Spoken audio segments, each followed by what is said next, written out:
Donc on l'a vu, le monde du bâtiment accélère dans sa transition désormais environnementale et innove pour remplir ses objectifs. Où en est-on aujourd'hui de la construction bas carbone? Quelles réponses et quelles solutions sont mises en place par vous, acteurs du secteur? Quels modèles de coopération naissent entre eux? Pour en parler, je vais vous remercier d'accueillir Monsieur Baudouin Delaporte, directeur du développement chez Gecina. Je vous en prie, montez sur scène. Fabrice Denis, directeur général du pôle Construire Autrement Bouygues Bâtiment France Europe. Monsieur François Teste du Bayer, directeur général délégué et directeur général du pôle construction de GCC. Thierry Nabert, architecte, trésorier adjoint de l'Ordre national des architectes et par ailleurs praticien de la commande publique, tant en marché classique qu'en marché globaux. Et enfin, Monsieur Jean Passini, dirigeant d'une entreprise d'étanchéité, SNA, et président de la holding H2E, et également président de la commission de transition écologique à la Fédération française du bâtiment.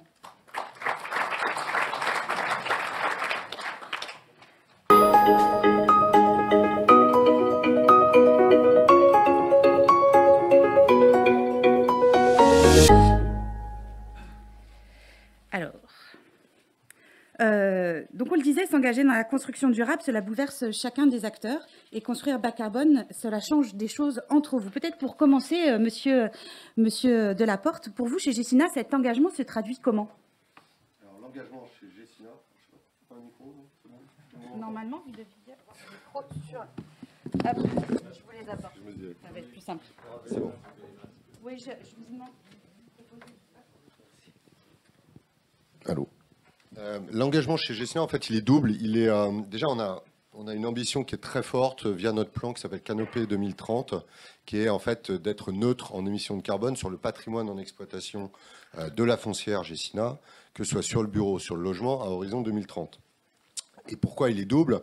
C'est parce que quand, dans notre partie, dans ma partie, le développement, et pour laquelle on travaille avec pas mal de personnes dans cette salle, évidemment, ça passe aussi par concevoir des bâtiments qui vont permettre cette ambition à horizon 2030. C'est à la fois sur les chantiers être le moins émissif possible en carbone, donc avoir cette performance au moment de l'exécution. Il faut y penser dès la conception. Et c'est concevoir quelque chose qui, à horizon 2030, sera la neutre en émissions de carbone. Donc c'est une grosse ambition, c'est un gros engagement, c'est un gros challenge. Ça se traduit par nos conceptions, nos réalisations avec vous. Ça se traduit par des choses aussi qu'on a mis en place en interne. Oui, c'est ça, je crois que vous avez organisé des challenges aussi en interne. Il y a à la fois des challenges et puis on a créé un fonds carbone interne chez Gecina où en fait, alors c'est de l'argent qui circule au sein de Gecina. Ceux qui conçoivent des projets qui sont encore émissifs en carbone, et c'est un petit peu ma partie malheureusement en développement, c'est-à-dire qu'ils sont au-dessus parfois des critères BBCA ou de certains autres critères, eh bien on a une taxe carbone sur nos projets. Donc dans les bilans d'opération de nos projets, nous avons une taxe carbone. Cette taxe alimente un fonds interne et d'autres collaborateurs, d'autres collègues, les asset managers en bureau, en résidentiel, peuvent utiliser cet argent pour améliorer des actifs existants. Je ne sais pas, ils doivent modifier, faire des travaux, de menus travaux sur leur immeuble. Les travaux classiques coûtent 100. Pour améliorer l'empreinte carbone de ces travaux d'amélioration classiques, il faudrait aller à 102, 104. Eh bien, ils peuvent utiliser les 2, les 4 et les piocher dans ce fonds carbone. Et ça amène un aspect extrêmement vertueux dans la maison parce que ça pousse les collaborateurs à proposer et à chercher avec vous, entreprises notamment, et nos maîtres d'œuvre aussi, des solutions pour être moins émissifs. Et ils savent qu'ils pourront potentiellement, souvent, trouver l'argent nécessaire.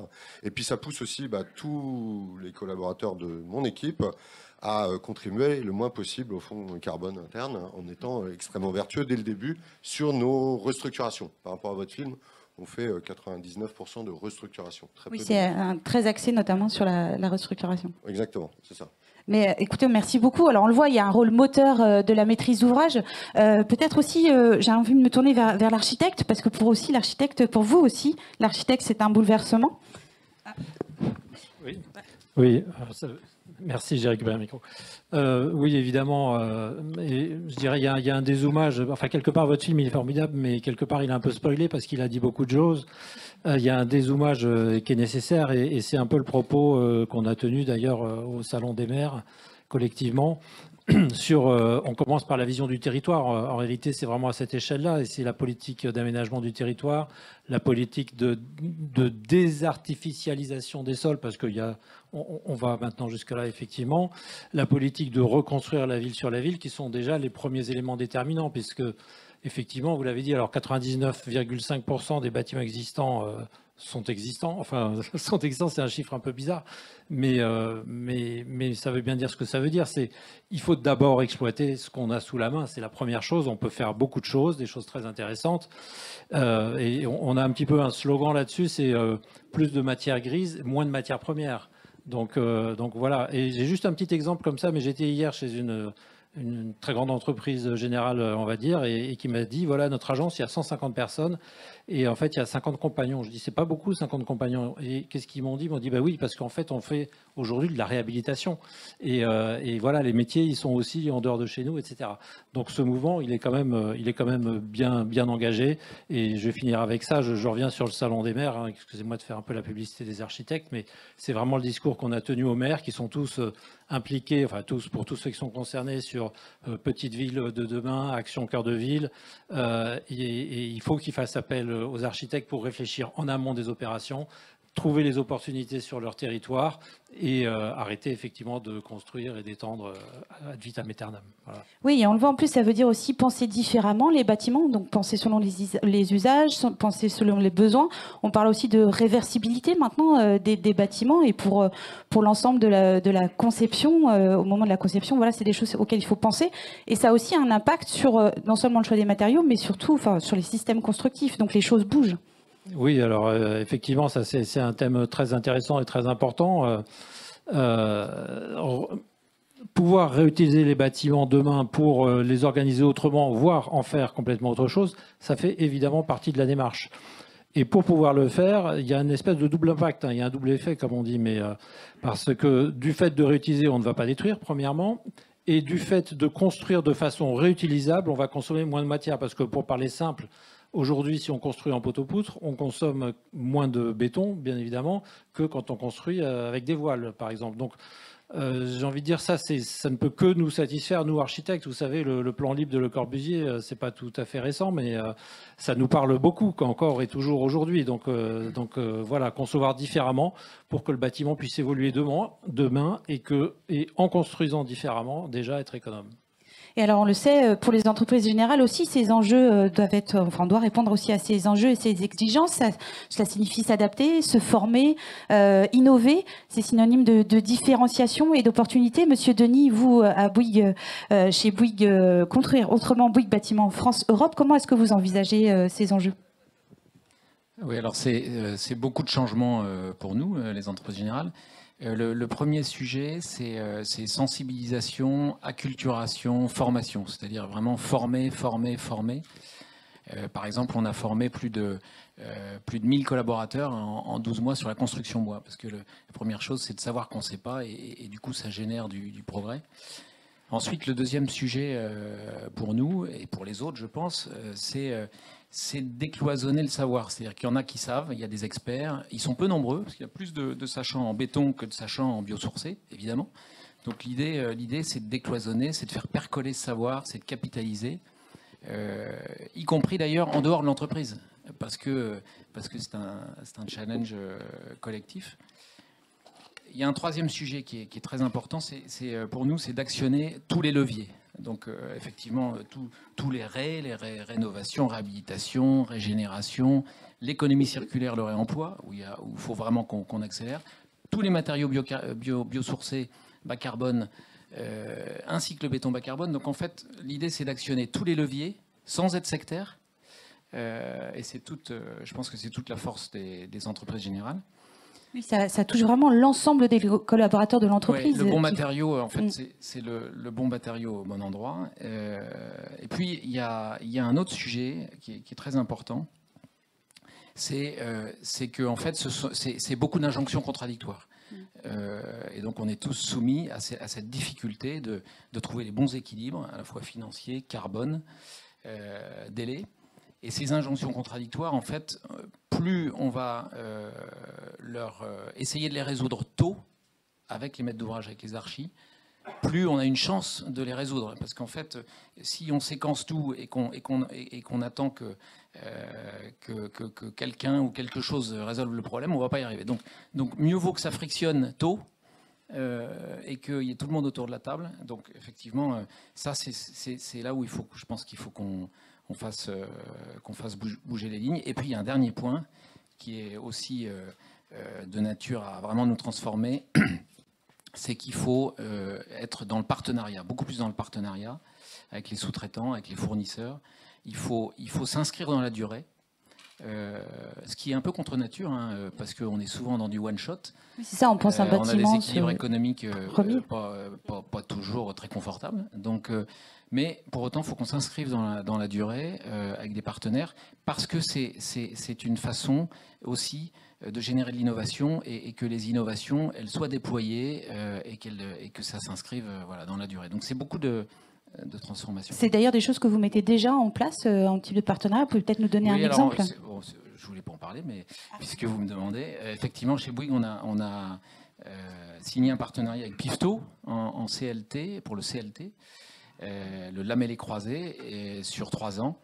Et donc c'est gagnant-gagnant parce que en fait ça donne à Pifto de la visibilité, donc ça lui permet derrière d'investir. Et puis nous, ça sécurise l'approvisionnement à un prix donné. Et puis pendant ces 3 ans, on va apprendre à bosser ensemble. Donc c'est vertueux.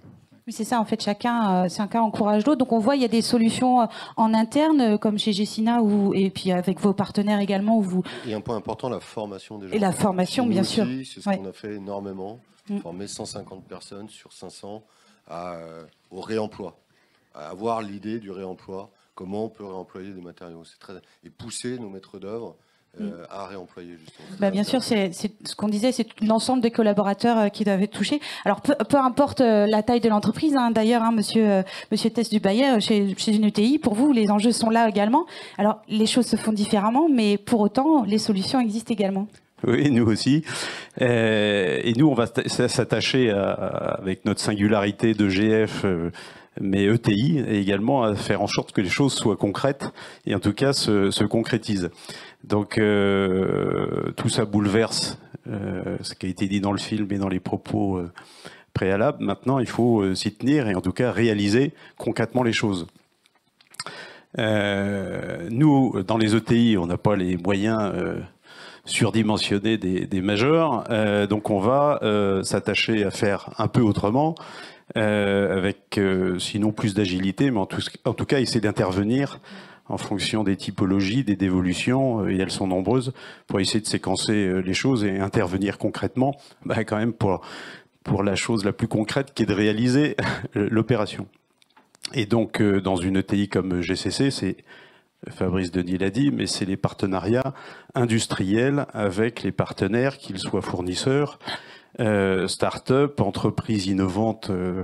On parle beaucoup de bois, mais il y a aussi le béton. Et donc, on va s'attacher à tisser des partenariats durables pour réaliser les choses. Un exemple, et puis à la réalité des choses, on se confronte à cette réalité et on progresse. Nous aussi, on a des enjeux importants, un chantier important à Nanterre, le projet Arboretum. Et bien là, il faut tisser un partenariat, évidemment, avec le maître d'ouvrage, WO2, BNP Paribas Real Estate, qui, lui, a des capacités pour ce chantier hors norme de giga bas carbone de 125 000 m² de CLT par an. Et bien, le maître d'ouvrage, il est capable de tisser une capacité de deal avec les fournisseurs européens bien connus au nord de l'Europe. Et nous, on intervient dans cette chaîne-là pour travailler avec eux en amont sur l'opération et avec un partenaire, c'est Matisse, entreprise bien connue. Et donc, ensemble, on va, tous les trois, et le maître d'œuvre, évidemment, réaliser les choses parce que le marché français n'est pas toujours disposé à enquiller une telle aventure. Et puis dans une entreprise de taille intermédiaire comme la nôtre, évidemment, ça bouleverse in-house l'entreprise avec une forte évolution de nos ingénieries. On embauche beaucoup d'ingénieurs dans des métiers qui n'étaient pas forcément évidents il y a encore 5 ans, qui sont des gens qui savent calculer les bilans carbone et autres analyses de cycle de vie qui seront, à n'en pas douter, hyper importants pour la RE 2020 qui va arriver. Bien sûr, il y a une nécessité pour chacun des intervenants aussi de se former, de s'upgrader un peu sur ces sujets-là. Alors on la voit même chez les architectes aussi, c'est quelque chose qu'on voit où certains se forment d'autant plus, aussi vont vers l'ingénierie. En interne, chacun fait monter en grade ses collaborateurs. Donc on voit il y a une vraie politique aussi. Alors ça rejoint aussi la politique RSE en interne, mais aussi vers l'externe. Et alors Monsieur Patini aussi, même à petite échelle, l'entreprise, elle est touchée aussi. Vous êtes d'une PME? Oui, tout à fait. Ce qu'on pense, c'est que il va s'ouvrir une période complètement nouvelle, hein, comme on l'a déjà dit, puisque le centre principal de préoccupation, ça va être le carbone, alors qu'on est issu d'une longue période sur uniquement la performance thermique et énergétique.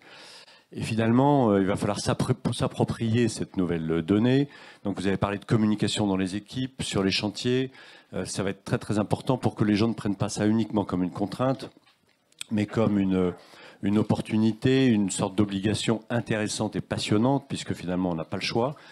Et donc il faut absolument se l'approprier. La difficulté, c'est que même si dans les entreprises on n'est pas thermicien ou on n'est pas bureau d'études bilan carbone, la difficulté, c'est qu'on a acquis sur la thermique une intuition, des connaissances, un savoir-faire, même en tant qu'entrepreneur. Sur le carbone, on n'en a pas beaucoup, à ma connaissance. C'est très très difficile aujourd'hui de savoir si, quand on chiffre une variante par rapport à une autre, on améliore l'impact carbone sans passer par un bureau d'études. Je sais qu'à la Fédération, on va essayer de travailler sur des aides pour les entreprises dans ce sens-là, parce que si on veut qu'elles gardent, qu'elles conservent, en tout cas pour les TPE et les PME, un certain savoir-faire, il faut qu'elles acquièrent cette intuition. Hein. Quand on sait que les FDES aujourd'hui sont calculés sur la méthode statique, alors que c'est la méthode dynamique qui va être en vigueur, il reste quand même du chemin à faire, sans compter qu'il y a beaucoup de produits qui n'ont pas de FDES. Et voilà, c'est un mouvement qu'on doit faire ensemble. Moi, je suis vraiment content d'entendre parler là, en quelques instants, de beaucoup de transversalité, de partenariat. Moi, je travaille aussi sur Arboretum. Et les choses doivent se faire ensemble, c'est complètement différent. Hein. En ce moment, ça évolue très très vite, cette transversalité obligatoire qui fait qu'on monte finalement des solutions tous ensemble. Oui, d'autant plus que pour l'ensemble des intervenants aussi, on pense, on le disait, des systèmes constructifs différemment, mais même en termes de produits, en termes de pose de produits, maintenant on parle de solutions, on parle également de systèmes, d'éco-construction, donc finalement tout change, même la mise en place, le mode d'assemblage de chaque système, et chacun doit trouver des solutions. Et le bas carbone, on le disait, c'est aussi un objectif de massification. Donc comment est-ce que vous envisagez chacun cette problématique d'arriver à passer outre les enjeux de coût, les enjeux d'industrialisation, donc qui poussent aussi à cette collaboration. Mais voilà, comment on peut avancer là-dessus? La question est pour moi. Je la donne en règle générale. Après, on le disait peut-être sur l'enjeu de coût, le fait est que finalement, se former à ces enjeux-là, c'est aussi un gain plus tard, et c'est aussi une opportunité de business aussi, puisque finalement, vous allez vous distinguer sur ces sujets-là. Oui, c'est vrai que la massification, le passage à l'échelle, c'est vraiment essentiel. En fait, ça veut dire que la construction bas carbone, ça va avec l'industrialisation, ça va avec le hors-site, le design for manufacturing, les briques de conception. En fait, il faut qu'on arrive à créer les conditions de la répétitivité, ce dont notre profession a beaucoup souffert au fil des décennies. Donc créer les conditions de la répétitivité sans standardiser, parce qu'il faut privilégier l'architecture et l'usage. Donc effectivement, comment on massifie, comment on passe à l'échelle, c'est forcément de la répétitivité. Et là, il y aura deux impacts. Ça va servir deux grandes causes. D'une part, si on crée cette rupture dans notre façon de construire avec de l'industrialisation, de la répétitivité, etc., on va générer des gains de compétitivité, de productivité. Et on en a bien besoin pour payer la transition environnementale, parce qu'il faut dire ce qui est aujourd'hui, c'est plus cher, parce que c'est pas massifié. Donc il faut que nous, les entreprises générales, on aide les maîtres d'ouvrage à le financer. Donc il faut qu'on crée cette rupture au même moment. Et puis la deuxième chose, c'est que les industriels, notamment du biosourcé, ne sont pas structurés. C'est plutôt faiblard pour le moment en France, il faut dire ce qui est. Donc il faut qu'ils se structurent. Pour qu'ils se structurent, ils ont besoin de lisibilité et ils ont besoin de garanties. Et donc effectivement, nous, les entreprises générales, il faut qu'on leur offre ces garanties de manière à permettre les investissements qui vont permettre derrière de produire en bois, en biosourcé, et donc de massifier. Donc effectivement, bas carbone et industrialisation, ça va vraiment ensemble. Vous voulez réagir? Oui, je voudrais réagir sur la notion d'industrialisation parce que c'est un sujet, je trouve, très intéressant, très important. Et je dirais industrialisation, oui et non aussi. Comment dire? Bon, déjà, il y a cette notion de différenciation entre ce qui va être la construction neuve et la réhabilitation, puisque de toute évidence, l'industrialisation telle que vous l'avez décrite, elle est très certainement mieux adaptée à une construction neuve qu'à de la réhabilitation, où chaque pièce va être une incertitude sur sa dimension, sa capacité à accueillir tel ou tel équipement, etc. Enfin bref, je pense que c'est assez parlant. Après, sur l'industrialisation, moi je sais pas, j'ai un exemple comme ça qui m'interpelle. Je connais un métier, en tout cas dans le bâtiment, vraiment qui est aujourd'hui, et j'ai envie de dire au top niveau de cette chaîne, d'avoir préfabriqué, préconçu, et que le chantier ne soit plus qu'un achèvement où on pose pour assembler. C'est la charpente métallique. Les charpentiers métalliques, depuis maintenant, je sais pas, 15 ans, 20 ans peut-être, ça fait 20 ans qu'ils font du BIM, quoi. Ils travaillent déjà en maquette numérique depuis fort longtemps. Et puis derrière, il y a une chaîne de fabrication, et tout est numérisé. Et j'ai un exemple comme ça d'un chantier qu'on a fait, qui était une toiture un peu complexe. Donc toutes les pièces d'assemblage pour regrouper les poteaux, les poutres, etc. Il n'y en avait pas deux qui étaient pareils. Il y en avait 150 posés comme ça au bord du chantier. Je dis, oh la vache, ça devait être un sacré boulot. Bah non. Pas vraiment, parce que de toute façon, quelque part, on avait tout effectivement designé, la machine a suivi derrière, et ça s'est construit comme ça. Donc moi, je dirais plutôt que l'industrialisation, elle est d'autant plus intéressante si elle arrive à faire le sur-mesure. C'est ça qui me passionne, moi. Et là, on va rejoindre la dimension BIM à nouveau, parce qu'effectivement, le BIM poussé à sa maturité, il permet ça. Il permet une industrialisation sans faire du modèle, parce que enfin, en tant qu'archi, vous le savez, les modèles, on pense que ce n'est pas une bonne solution. Les années 70 l'ont démontré suffisamment. Donc, ne recommençons pas. Voilà. Vous vouliez réagir, je crois.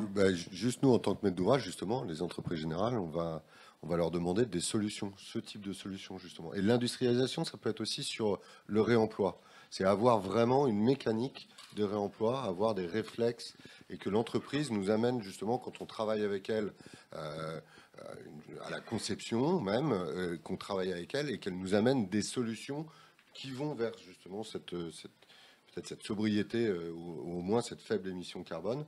Alors est-ce que c'est de l'industrialisation? Je ne sais pas. Moi je parle sur les restructurations. Il y a quand même des solutions qu'on peut répéter et qui vont dans ce sens-là. Et ça passe souvent par du réemploi. Donc c'est là aussi où la R&D, l'ingéniosité et le savoir-faire, l'expérience des entreprises générales nous servent. On les pousse, mais elles poussent aussi, et c'est là où ça peut servir. Et je pense que l'action des entreprises générales doit aussi, et je reprends ce que vous disiez, pousser à ce que les producteurs, on va dire, de matériaux se structurent, que la production de matériaux biosourcés, par exemple, ou de réemploi, se structure. Et je suis assez d'accord, c'est plutôt faible, je trouve, en France. Monsieur Passini, vous vouliez réagir? Oui, c'est très intéressant, hein. Moi, je peux témoigner du fait que l'industrialisation ou la préfabrication ou la fabrication hors site, ça a une extrêmement mauvaise image, hein. Dans les TPE, dans les équipes, hein, c'est vraiment catastrophique. Je ne sais pas si c'est français, mais le fait de préparer en usine quelque chose et de ne pas le faire directement sur chantier, c'est tout de suite la peur de la révolution du métier et de devoir perdre son job dans le futur. Je pense qu'il va falloir qu'on travaille beaucoup pour expliquer que petit à petit, pas à pas, on peut rationaliser le travail et l'améliorer, hein, comme ce que vous avez cité, pour l'introduire enfin dans notre métier de façon plus importante, ne serait-ce que pour des questions de précision, de sécurité et de coût aussi sans doute. Mais c'est pas facile quand même, je trouve, à introduire. Ce que je voulais dire aussi, c'est que on parlait du réemploi tout à l'heure. Alors voilà, le réemploi finalement, ou des matériaux biosourcés. Mais dans les deux cas, il va falloir que toute la chaîne fasse des efforts, parce qu'aujourd'hui, les matériaux biosourcés qui sortent sont rarement agréés, n'ont pas d'avis technique. L'ensemble de la chaîne, pour ne pas les nommer, sont souvent extrêmement frileux, y compris les assureurs. On va bien l'évoquer voilà. dans la deuxième table ronde, toute cette partie-là, pardon. Non, mais du coup, c'est vrai qu'on parlait voilà, des solutions que vous mettez d'ores et déjà aussi en place aujourd'hui. Je pense que sur l'outil numérique, il y a encore beaucoup à faire. On le disait, mais Monsieur Test-Dubaillet, vous me disiez aussi pour vous l'importance de cet outil numérique et tout ce qu'on peut réaliser à faire avec l'évolution, bien sûr, de la maquette et le BIM, mais pas que. Il y a aussi beaucoup de choses que vous faites par ailleurs avec le numérique. Bah, c'est sûr que quand on construit en bois, pour ceux qui s'y collent depuis quelque temps, sans BIM, c'est, comme l'a rappelé l'architecte en métal, c'est juste pas possible. Donc en béton, ça se débrouille. En bois, ça se débrouille pas du tout, parce que entre le centimètre du béton bien connu et le millimètre du bois, le rapport il est d'1 à 10, et donc le BIM, ou en tout cas ceux qui doutaient encore de la transformation digitale sur les études et le chantier, bah, il n'y a pas photo. Donc tout ça s'accélère à l'épreuve des faits, comme je disais tout à l'heure, et donc les entreprises, les maîtres d'œuvre, les maîtres d'ouvrage, je dis maintenant, parce qu'il y a encore 10 ans, on en parlait beaucoup du BIM et on en voyait peu, mais la maquette numérique qui a pris un peu de temps en France, mais maintenant elle est bien installée sur l'ensemble des opérations qu'il nécessite, hein. Et il y en a beaucoup, et donc c'est au travers, en tout cas c'est comme ça qu'on voit les choses, c'est qu'au travers de cette maquette numérique qui plante le modèle collaboratif qu'on appelle BIM, c'est que derrière on va, et ça s'accélère beaucoup, c'est ce qu'on peut appeler les satellites qui gravitent autour de la maquette, donc toutes les applis métiers, elles sont nombreuses. Et alors là, les startups avec qui on peut travailler ou des entreprises beaucoup plus structurées, tout ça, ça s'accélère chaque jour. Et tout ça doit œuvrer pour la fiabilité, la rapidité, ce que le digital. Maintenant, peut-être avec un QR code sur. Exactement. Donc on a tracer aussi, en on termes n'est pas de les seuls, mais on logistique. invente chaque jour soit des usines à gaz, mais qui tombent vite, soit des choses tout à fait pertinentes qui permettent, encore une fois, d'aller plus vite, plus loin, et d'accompagner cette transformation au compte du digital.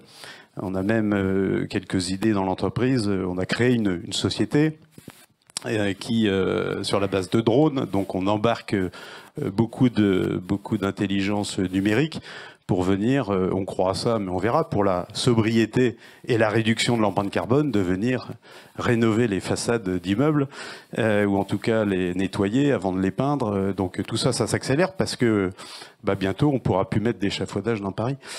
Donc voilà, tout le numérique permet d'accélérer ces obligations. Déjà, des choses que vous mettez déjà en place, oui, monsieur? Oui, je reviens un tout petit peu en arrière. Donc, effectivement, ce sujet de la préparation en amont, je le trouve passionnant et je pense que c'est vraiment nécessaire pour que les chantiers se passent, je dirais, toujours mieux, qu'ils soient mieux sécurisés dans leur déroulement, qu'il y ait moins d'incertitudes, etc. Et là-dessus, j'ai aucun souci. Mais n'oublions pas que 99,5% de bâtiments existants égale autant de réhabilitation potentielle à faire. Il ne faut pas oublier le travail de la main, parce que quand il va falloir redresser une maçonnerie pour arriver à poser correctement une fenêtre, faire un tableau, etc. Enfin bref, ces choses-là, on ne va pas les mettre de côté. Et au contraire, et aujourd'hui, je pense que sur les chantiers, enfin, on a le sentiment, nous, architectes, que ce savoir-faire, on le voit un peu partir, quoi. Il manque un peu. Et plus on va faire de réhabilitation, et plus on va en avoir besoin. Donc, si vous voulez, je pense qu'il y a deux dimensions là qui doivent cohabiter, qui sont différentes et qui doivent cohabiter ensemble. Voilà. Donc c'est des changements au sein des entreprises, des changements en termes de matériaux, de choix de matériaux, d'outils. Mais tout ça, vous le disiez, ça a un coût, mais ça a aussi une valeur, je crois, monsieur, j'allais vous appeler Monsieur Gessina, mais pourquoi pas, Monsieur Delaporte, c'est bien aussi. Oui, c'est ça. En fait, maintenant, aujourd'hui, vous avez les investisseurs, on a des besoins, on demande, ça a une valeur aussi, tout ça, des bâtiments ça a une valeur, derrière. C'est certain, c'est pas encore, on ne le retrouve pas encore pleinement comme valeur, la valeur verte dans les bâtiments, mais ça se retrouve.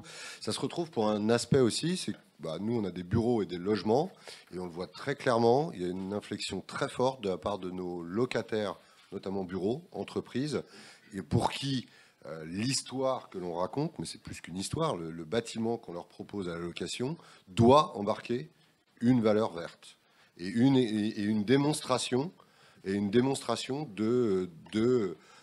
frugalité, une démonstration de faible empreinte carbone. Et il y a des entreprises qui sont très très en pointe et qui ne sont pas du tout dans notre monde construction immobilier et qui sont nos locataires et qui clairement pour eux prendre à bail un immeuble,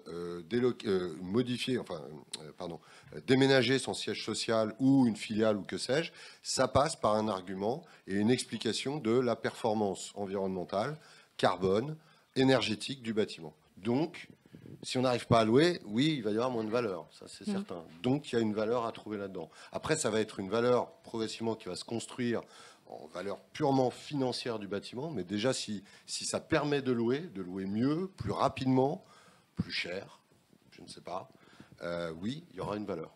Bien sûr.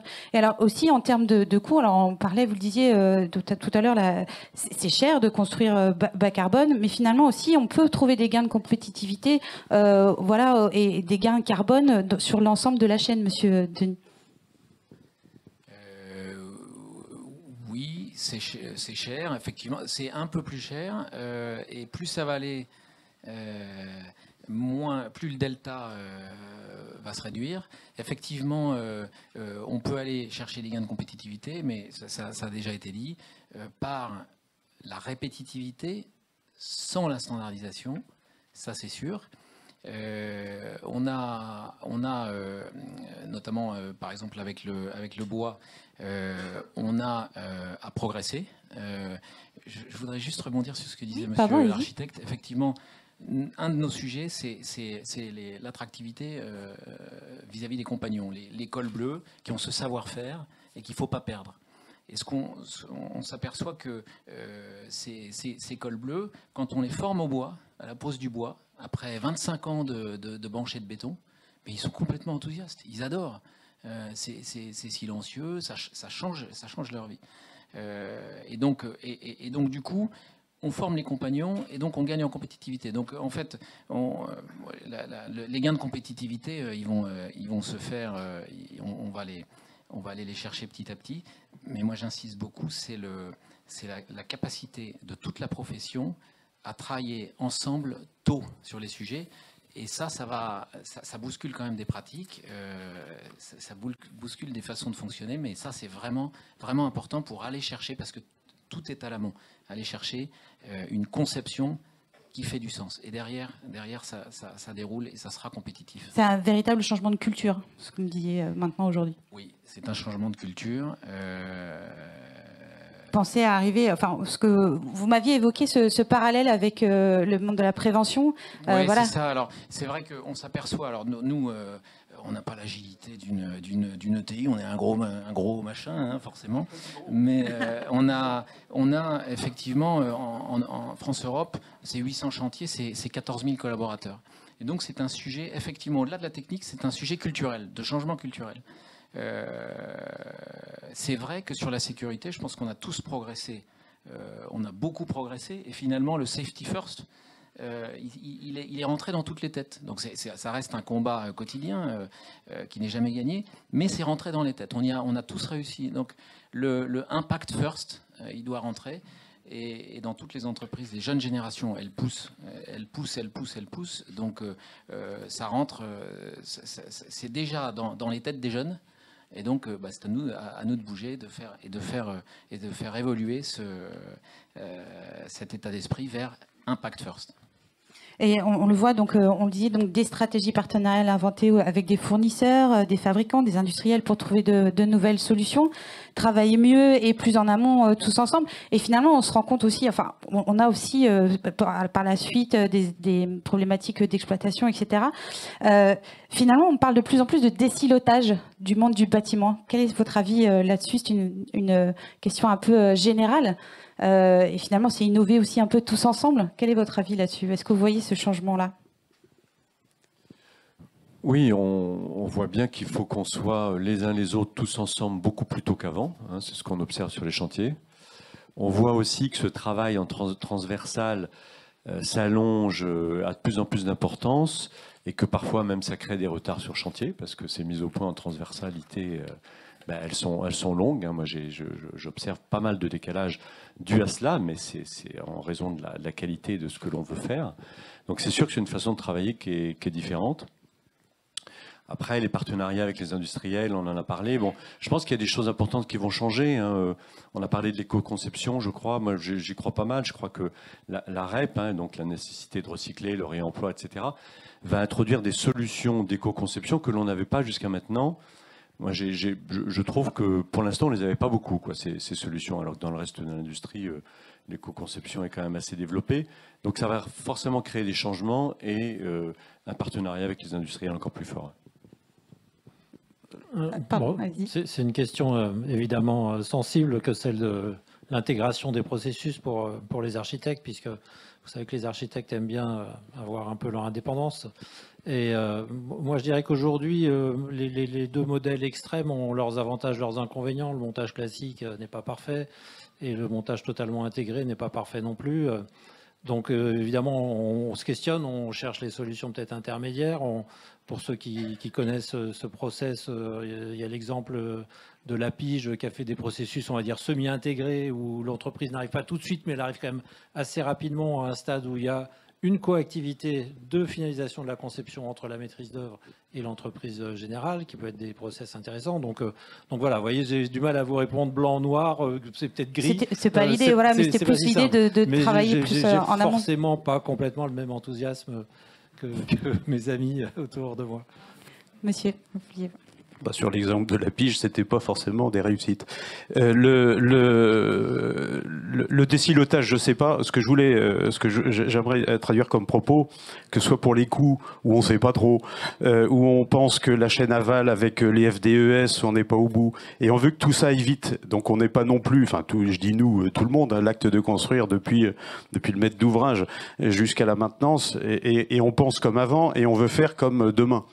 Donc je ne sais pas si le décilotage ça va tout accélérer, le BIM, un peu tout ce qu'on a dit, puis c'est pas à moi de faire la synthèse, mais souvent on se trompe aussi en attendant des coûts moins chers alors que c'est pas possible. On veut aller plus vite alors que prendre un peu de temps c'est pas possible. Donc voilà, si je voulais dire, si j'ai un vœu, c'est comme on veut penser autrement. Ou en tout cas demain par rapport aux enjeux qui sont les nôtres, j'ai envie d'avoir un discours de tolérance pour dire faisons aussi autrement, mais acceptons aussi que ce qu'on a fait depuis 40 ans va changer et le rythme est très fort. Voilà, je trouve qu'on n'est pas assez tolérant, on veut que tout soit moins cher, on fait une variante verte. On sait être maître d'ouvrage, Baudouin, donc on a envie que ça soit moins cher et vert. Bon, tout ça s'accélère et c'est ce qui nous arrive aujourd'hui, mais c'est passionnant. Oui, parce qu'en même temps, vous êtes tous engagés, chaque entreprise s'engage maintenant, donc il faut des changements internes pour ça et aussi vers les autres. Monsieur Denis, vous vouliez peut-être rajouter quelque chose sur ce... Non, un peu un mot de la fin. Sans tirer la couverture à nous, mais à nous, parce qu'on parlait juste avant d'un ouvrage qu'on a réalisé pour Gecina, qui est un espèce de petit bijou en bois dans le centre de Paris, 14 logements. Qu'on a réalisé en bois, qui n'aurait pas pu être réalisé autrement, en amenant les pièces en sous-œuvre par le parking. Je sais parce que j'y ai fait un stage ouvrier pour découvrir la construction bois. Et il se trouve que ce que vous dites est vrai, c'est-à-dire que c'est tellement réussi que le maître d'ouvrage le loue à très bon prix. Évidemment, très rapidement. Les locataires sont complètement enchantés. Il y a un label biodiversité, donc on recrée un espace vert tout autour. Et puis nous, entreprise, on a fait un très beau projet, effectivement, à des coûts de construction qui ne sont pas les coûts de construction traditionnels. Mais donc voilà, c'est effectivement, il y a des belles expériences, mais il faut arriver à vendre. Cette valeur ajoutée. Et là, nos maîtres d'ouvrage, je rejoins François, nos maîtres d'ouvrage, il faut qu'eux le vendent, il faut qu'ils s'y retrouvent. Et ça va nous permettre effectivement de faire passer des coûts de construction qui sont potables pour nous. Et qui sont un peu plus élevés, mais sur un sujet comme celui-là, c'est très intéressant parce que on a conçu quelque chose pour les 50 prochaines années. Et on est un maître d'ouvrage, nous, exemple, de long terme, et on a pu, sur ce sujet-là, se dire, OK, ça va nous coûter plus cher que autrement. Le autrement était extrêmement compliqué à faire, parce que vu la configuration des lieux. Mais là, il y a eu une prise de position peut-être très forte de maître d'ouvrage, mais de dire, oui, on sait que c'est un peu plus cher, clairement, ça vaut le coup. Il y a une valeur derrière. La valeur, on l'a loué, alors 14 logements neufs, locatifs, très beaux, tout en bois, dans un écrin de verdure. Dans Paris, évidemment, ça se loue comme ça, donc ça s'est loué comme ça, à des très bons loyers. Et voilà, on a eu l'écart d'argent, d'ailleurs, hier, sur l'habitat pour ce projet. Ça a été vu par 50 pays dans le monde. Je pense qu'on a marqué quelque chose. Il y a une empreinte qui n'est pas une empreinte carbone, mais qui est une vraie empreinte et qui est quelque chose de long terme. Oui, il y avait un coût.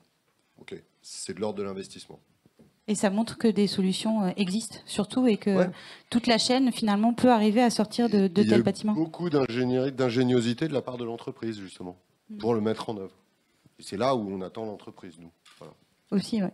Et l'ensemble de la chaîne du bâtiment. Peut-être merci à tous, à moins que vous vouliez rajouter quelque chose. Donc on le voit, donc la recherche de solutions tous ensemble, des transformations internes. Et donc c'est aussi en interne dans chacune des entreprises, à chaque niveau d'acteur, mais même le maître d'ouvrage jusqu'à l'entreprise. C'est donc se fixer des objectifs, c'est se fixer un calendrier aussi pour parvenir à ces objectifs. Et donc, c'est apprendre à travailler différemment, se former à ces nouveaux enjeux. On le disait, l'analyse du cycle de vie, l'éco-circularité des matériaux, la complexité des opérations, parce que finalement, on l'a évoqué, mais les opérations sont quand même beaucoup plus complexes aujourd'hui pour arriver à ça. Mais on voit qu'au final, il y a quand même des opérations qui sortent, il y a des choses qui arrivent. Et puis, chacun, finalement, entraîne aussi, c'est un cercle assez vertueux, chacun s'entraîne aussi les uns les autres et à aller plus loin, et ça bouleverse aussi vos relations. Donc on le voit, les innovations sont là en termes de matériaux et de systèmes constructifs, mais aussi en termes de partenariat. Et avant de se poser la question de comment aller encore plus loin et plus vite, il faut se rappeler aussi que l'engagement de la France, c'est aussi un engagement européen. Et donc du coup, je vous propose sur ce sujet d'écouter le commissaire européen au marché intérieur, Thierry Breton. Merci à tous. Mesdames et messieurs, bonjour. Je suis très heureux de pouvoir participer, bien qu'à distance évidemment, à ces rencontres de la construction. D'abord, je voudrais saluer et remercier Entreprise Générale de France du bâtiment et des travaux publics pour cette invitation. Cette année, vos rencontres sont organisées autour du thème « Le défi bas carbone pour le secteur de la construction ». Et c'est un défi. Le choix n'est en effet ni anodin, ni surprenant, mais, on le sait, difficile, car nous devons réduire nos émissions de CO2, c'est l'engagement collectif que nous avons pris tous ensemble en Europe. Et l'Europe, évidemment, elle est entrée dans cette course de plein pied. Et vous, les entreprises du bâtiment et des travaux publics, faites évidemment partie des acteurs majeurs de cette transformation. D'autant plus que le contexte post-pandémique auquel vient s'ajouter aujourd'hui la crise énergétique nous pousse définitivement à accélérer le pas. Vous jouez, je tiens à le rappeler, un rôle absolument essentiel, et ce à double titre. D'abord, par l'importance évidemment économique, et puis je vais même dire sociétale de vos entreprises. Ensuite, par votre contribution à l'effort collectif de réduction de l'empreinte carbone. Juste quelques chiffres pour en donner la mesure. En France, le secteur bâtiment représente, et vous le savez comme moi, 45% de la consommation d'énergie finale et 27% des émissions de gaz à effet de serre. Près de 7 millions de logements sont qualifiés encore aujourd'hui en France de passoires thermiques. Au niveau de l'Union tout entière, nous avons calculé que 35 millions de logements devront être rénovés d'ici à 2030. Ça représente, par parenthèse, au moins 160 000 nouveaux emplois verts qu'il faut aussi combler. Ils sont là, ces emplois, mais il faut évidemment savoir attirer les talents pour y répondre.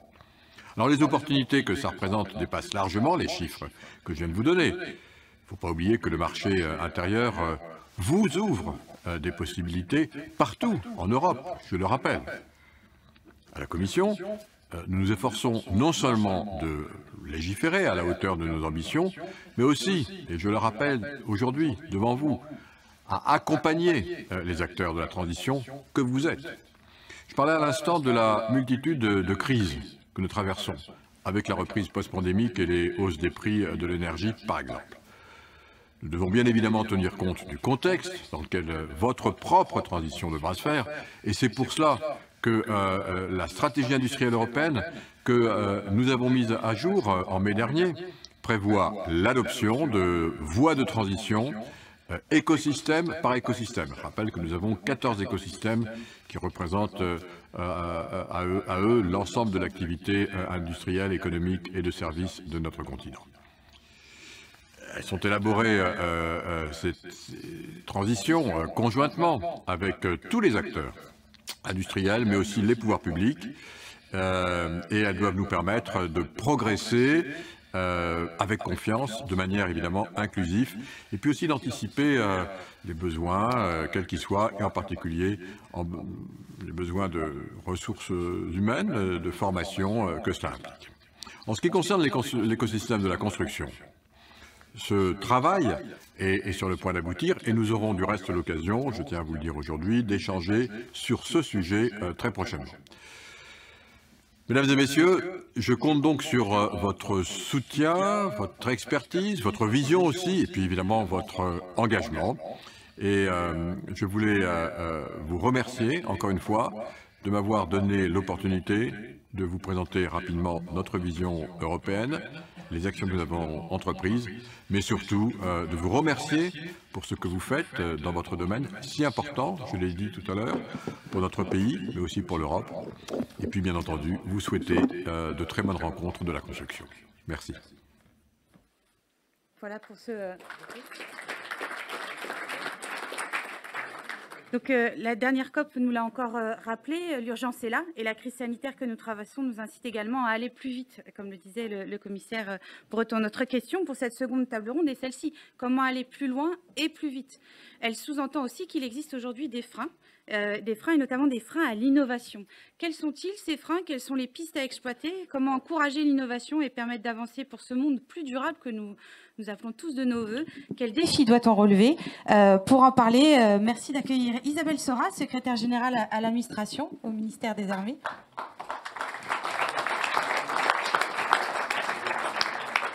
Vianney Fulart, directeur de la transition énergétique et du bas carbone chez FH Construction. Je vous en prie, installez-vous.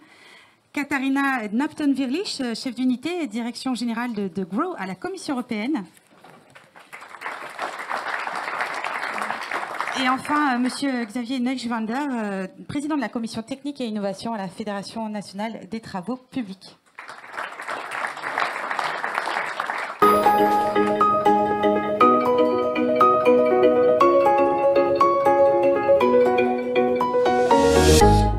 Donc voilà pour cette deuxième table ronde, encore un plateau très pertinent et intéressant. Donc on l'a vu, il faut, dans notre première table ronde, le monde de la construction est engagé dans cette révolution complète et innove pour avancer. Nous allons voir d'ailleurs tout à l'heure avec madame Knapton-Wirlich les outils mis en place évoqués par monsieur Breton. Mais avant, il est intéressant d'avoir un retour terrain sur les freins que vous observez notamment, donc que ce soit la maîtrise d'ouvrage ou les entreprises présentes sur notre seconde table ronde. Vous êtes tous engagés dans cette transition, mais finalement, à quel défi vous devez faire face? Madame Sora, vous représentez ici en plus une maîtrise d'ouvrage qui plus est publique, le ministère des Armées, ce qui engage et contraint à un devoir d'exemplarité. On le sait, l'État est volontaire dans cette trajectoire bas carbone, le plan de relance, mais notamment l'action sur la réduction et la rénovation énergétique des bâtiments publics. Comment cela se traduit concrètement sur le terrain et surtout quels freins identifiez-vous encore? Je vous confirme que nous sommes très volontaires. Bonjour à tous. En fait, si je parle de ce que je connais le mieux, qui est le ministère des Armées, ça fait une dizaine d'années que nous sommes engagés dans la transition énergétique. Nous avons pour cela une stratégie ministérielle de performance énergétique qui en fait pilote tous nos travaux en la matière. Et nous avons baissé de 22% nos consommations d'énergie sur ces 10 dernières années et de 30% de nos émissions de carbone. Je vous parle évidemment là de tout ce qui est infrastructure. de façon générale. Donc nous avons développé des outils. Le plus connu, je pense, est le contrat de performance énergétique, parce qu'en fait, nous avons une façon très particulière de l'utiliser, puisque nous travaillons sur des emprises complètes d'environ 100 000 mètres carrés de bâtis, avec des dizaines de bâtiments à rénover de tout âge, hein, comme vous pouvez l'imaginer pour ceux d'entre vous qui ont vu plus ou moins loin nos casernes. Le dernier que j'ai signé, c'était Mourmelon pour 40 millions d'euros d'investissement. À côté de ça, évidemment, nous faisons de la rénovation, comme ça a été mentionné régulièrement dans la table ronde précédente. Et puis nous essayons de nous lancer, alors plutôt de la massification plutôt que de l'industrialisation, je dirais, pour les hébergements. C'est-à-dire, les hébergements, ce sont des chambres, en fait, hein, pour 1 ou 2 militaires du rang. Et nous essayons là d'avoir des accords cadres qui sont évidemment sur les règles de construction de bas carbone. L'avantage que a pour nous cette façon de faire, c'est les économies de ressources humaines. Parce qu'en fait, je crois que nous avons... Oui, c'est un des points vous nous parliez des importants. freins, nous en avons... Moi, j'en vois vraiment 2, mis à part les questions budgétaires. Mais bon, avec le plan de relance, pour nous, ça va mieux, puisque nous avons obtenu des crédits sur le plan de relance pour nos bâtiments. Puis nous avons aussi les ressources humaines. L'un des intervenants de la table ronde précédente expliquait à quel point nous recherchons tous de nouvelles compétences. Et c'est vrai que c'est pour nous un frein. D'où ces accords cadres, puisque finalement, une fois que nous avons réuni tous les sachants pour produire les cahiers des charges de ces accords cadres, ça nous simplifie la vie pour la suite. Donc nous avons déjà fait ça pour les hébergements et nous allons nous lancer sur les bureaux. Oui, parce que comme vous le soulignez, en fait, vous avez des chantiers extrêmement complexes, extrêmement vastes. Donc c'est important aussi de pouvoir avoir cette vision un peu à long terme sur ces outils. On est effectivement vraiment dans la programmation, puisque ce sont des chantiers qui... Quand il s'agit, par exemple, de construire 60 emprises différentes des hébergements, avec des centaines d'hébergements à chaque fois, vous imaginez bien que c'est quelque chose que nous planifions sur les 3-4 ans qui viennent, et qu'une fois que nous avons notre accord cadre, sur les 3 ans ou 4 ans qui viennent, nous n'avons plus que la conduite des travaux, ce qui est déjà beaucoup, mais moins complexe, en tout cas dans les métiers que nous avons besoin de rechercher. Alors, Monsieur Foulart, quand nous avons préparé ensemble cette table ronde, vous avez évoqué votre engagement réel, bien sûr, aussi, comme nous tous, vers ce bas carbone et obligeant, mais aussi un manque finalement d'agilité et d'accompagnement de notre secteur, un peu même au niveau global, pour innover. Pour innover, il faut s'en donner les moyens aussi. Exactement. Pour limiter le réchauffement climatique, nous devons tous apporter notre contribution en ce qui concerne le groupe Eiffage. Notre président, Benoît Duruffray, a décidé d'engager l'entreprise sur la trajectoire 1,5 degré. C'est-à-dire on limite nos émissions de CO2 à l'horizon 2030 de manière à essayer de limiter le réchauffement climatique à 1,5 degré. Ça veut dire qu'on doit réduire nos émissions de carbone internes de 46% en 2030 par rapport à 2019 et surtout limiter les émissions carbone externes, c'est-à-dire les émissions de ce qu'on livre à nos clients, des bâtiments qu'on construit, de 30% 2030 versus 2019. Ça ne va pas se faire en un coup de cuillère à peau. Il va falloir changer nos pratiques, il va falloir de l'innovation à tous les étages pour réussir à atteindre ces objectifs. De l'innovation de la part de nos fournisseurs, aussi bien en matériaux de gros œuvres qu'en matériaux de seconde œuvre, de l'innovation de nos équipes sur les modes constructifs, de l'innovation aussi sur les lots techniques. Et on se rend parfois compte dans le monde du bâtiment que l'innovation, c'est compliqué parce que notamment dans un certain nombre de cas, les aides publiques sont plutôt fléchées vers le monde industriel plutôt que vers le monde du bâtiment. On est toujours vu comme des constructeurs de prototypes qui n'arrivent pas à faire de la réplicabilité, qui n'arrivent pas à faire de la répétitivité, alors qu'on sait aussi s'inscrire. Et quand on fait de l'innovation, on a toute la problématique des ATEX, on a la problématique de l'assurabilité, on a Et on a même parfois des problématiques d'aide publique limitée dans notre domaine par rapport à des autres domaines. Et c'est un vrai frein. On a l'exemple, dans le groupe Eiffage, on a une usine qui est soumise à quota européen d'émissions de CO2. C'est une carrière de chaux à Bocahu qui émet à peu près 200 000 tonnes de CO2 par an. On ne peut pas rester dans cette situation sans rien faire. Donc le groupe Eiffage a décidé de s'investir dans de la captation de CO2, a sollicité des aides publiques qui n'ont pas été... on n'a pas été suivis, alors qu'un peu plus loin, il y a une aciérie d'un grand groupe qui, lui, a bénéficié d'aide pour ce genre de système. Et c'est parfois un peu ce qu'on voit de ci, de là. Et finalement, oui, vous le disiez aussi, même, alors là, ça touche votre dossier, mais même ce qui concerne les ATEX, parce que finalement, l'État avait dit, on va quand même faire avancer l'expérimentation, il y a cet outil qui doit vous aider, mais finalement, ça reste très complexe et administratif, selon vous. C'est vrai que dans le groupe Eiffage, en termes de changement, d'innovation, on aime bien essayer sur nous. Donc tout ce qui est construction en bois, depuis quelques années, on a fait un certain nombre de bâtiments sur lesquels on a vraiment pris effectivement toutes les difficultés, mais tous dans la salle sont dans la même situation. Hein. On pensait que les réglementations liées à la construction bois iraient beaucoup plus vite et qu'on perdrait moins de temps et d'argent à devoir à répéter des ATEX projet après projet. On est plutôt vers la fin de l'histoire, mais c'est un exemple de tout ce qu'on... on ne va pas utiliser la langue de bois, hein, mais c'est une des difficultés. Exactement. On n'est pas là pour ça. Et justement, alors, Monsieur Neuschwander, en préparant cette conférence, vous m'avez également confié dans les manques observés cette lourdeur spécifique qui freine l'innovation.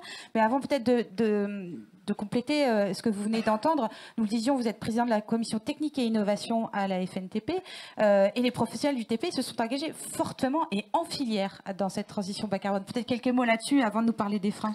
Effectivement, je confirme. Les entreprises des travaux publics, les entreprises, les 8500 adhérents de la FNTP en France, c'est des émissions qui pèsent 3,5% des émissions en France. Alors 3,5%, on peut dire que c'est pas beaucoup.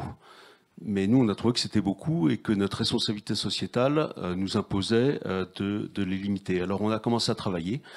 Pour travailler, on a mesuré ces émissions de façon plus précise avec Carbon 4, qui est notre consultant associé là-dessus, et avec Utopie, qui nous aide également à trouver des solutions. On les a mesurées de façon opposable, c'est-à-dire contradictoire. On les a mesurées d'une façon qui est renouvelable, de façon à mesurer le cas échéant les progrès de notre filière en matière d'émissions carbone.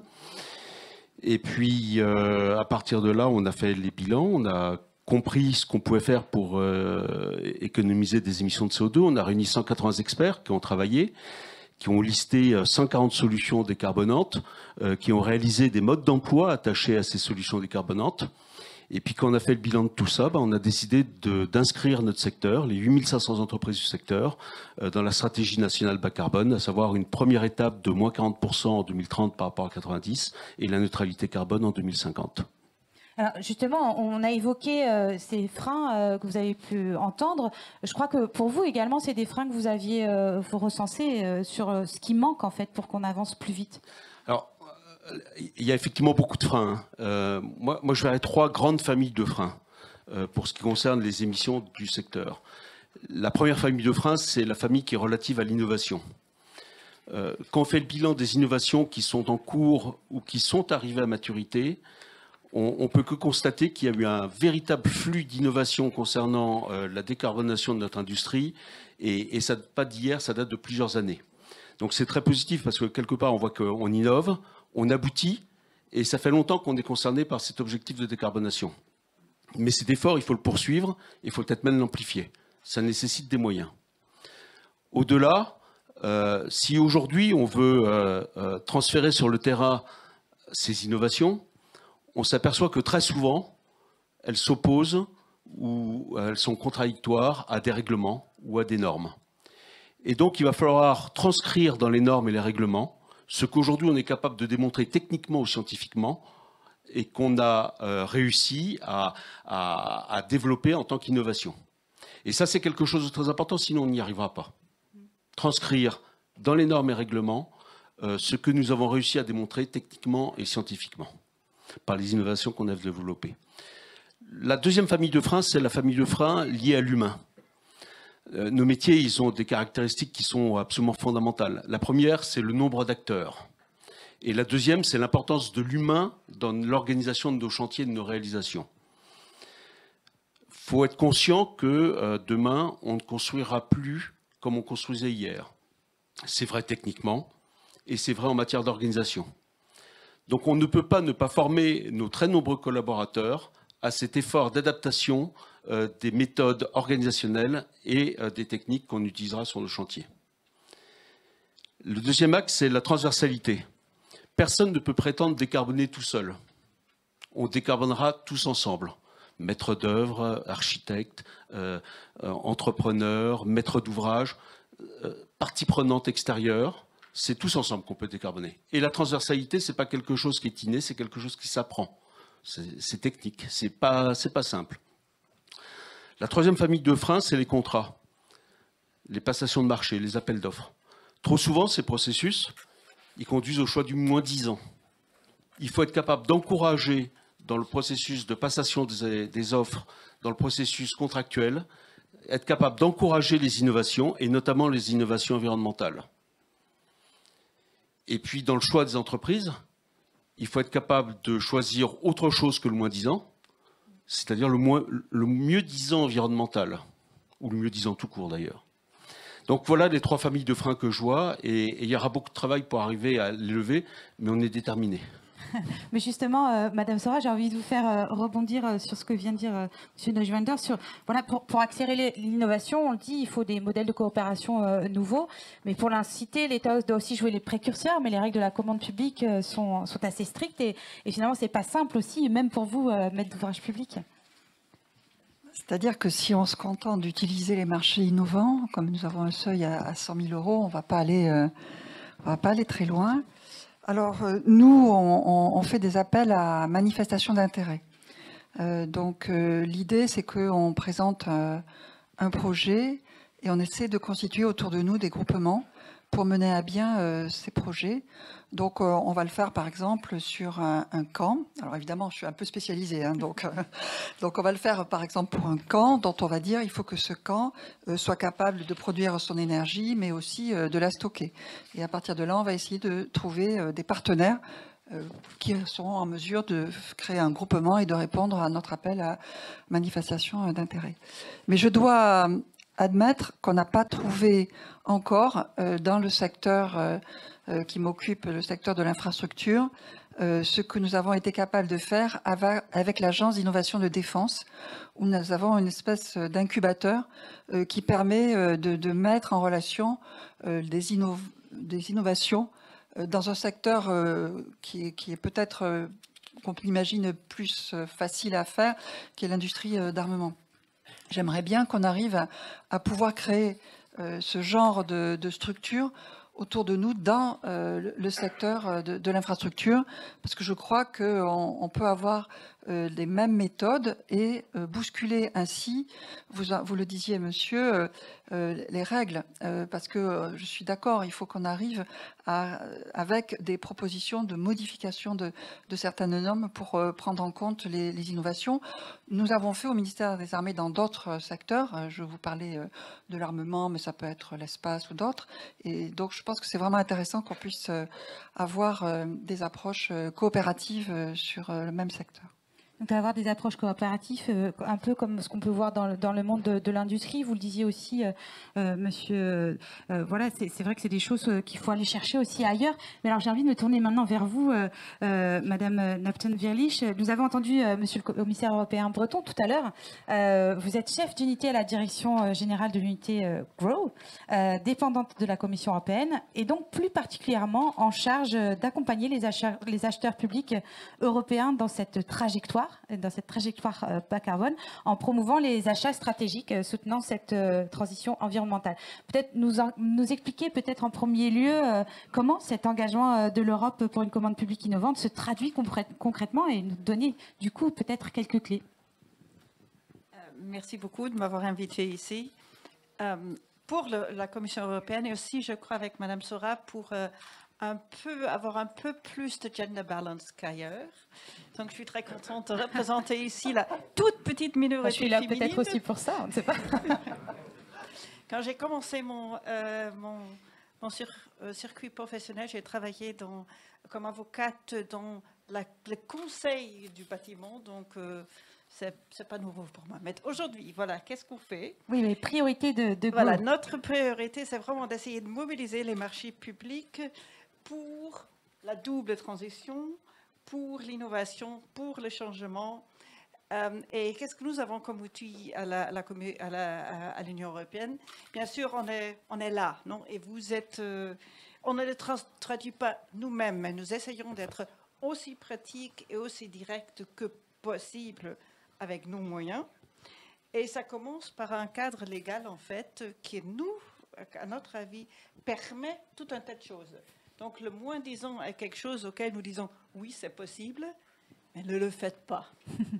Essayez de faire autre chose. Essayez de définir, et ça commence tout au début, définir ce que vous voulez, soyez flexible en définissant ce que vous voulez, ouvrez vos marchés en tant que maître d'ouvrage à des propositions innovantes. Si vous définissez tout au détail, ça ne va pas marcher. Deuxième, donnez la chance d'être... Excusez-moi, madame, peut-être se rapprocher un peu plus de votre micro. Ça marche mieux comme ça, oui. Je trouve ça c'est un peu difficile d'avoir ce truc juste en face. Mais du coup, on vous entend mieux. OK, oui. Désolée.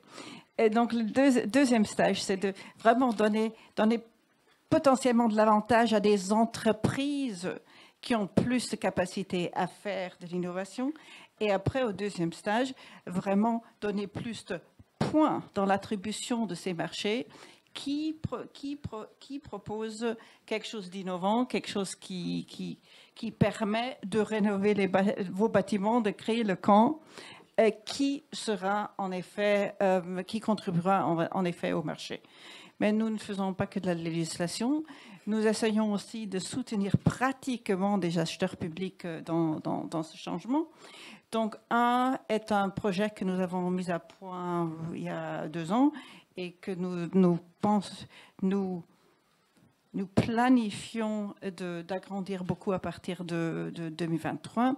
C'est le projet qui s'appelle Big Buyers. Donc, on réunit des grands acheteurs publics qui se mettent ensemble pour voir ensemble ce qu'ils peuvent faire dans la définition de leur marché, dans les outils innovants qu'ils peuvent utiliser dans le marché.